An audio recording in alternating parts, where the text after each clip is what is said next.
7. Enemies of God.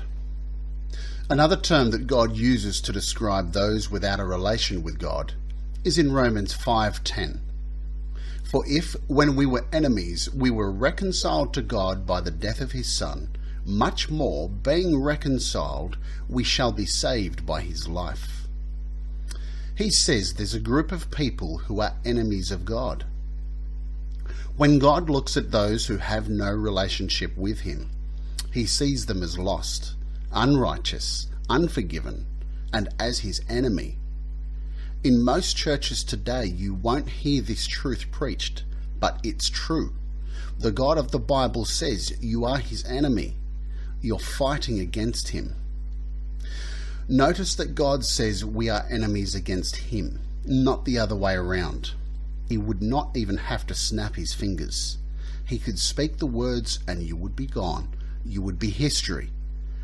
But you are the one fighting against God. You are God's enemy. Yet you think God is going to let you into heaven the way you are. God says, this is a joke. You think you want to come to my heaven? Do you think I'm going to let you in after the way you've treated me? Suppose my family and I were going to stay at your house for a week. But before we get there, I started telling others what I really thought about you. I told them you're a low-down rat, lower than a flea's belly, a lying, cheating scum, etc. When word gets back to you about what I've said, are you going to open your door wide and say, "Come on in, Pastor. We just love to have you here with us. Everything we have is yours. Just help yourself"? No, I hardly think so.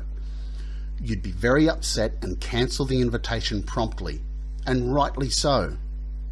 Now, if you wouldn't be happy about that, why do you think God up in heaven is any different? Why do you think God is going to let you into heaven when you hate him? God's not going to say, "He hates me, but when he dies, I think I can reform him." You don't find that in the Bible. God says you are his enemy.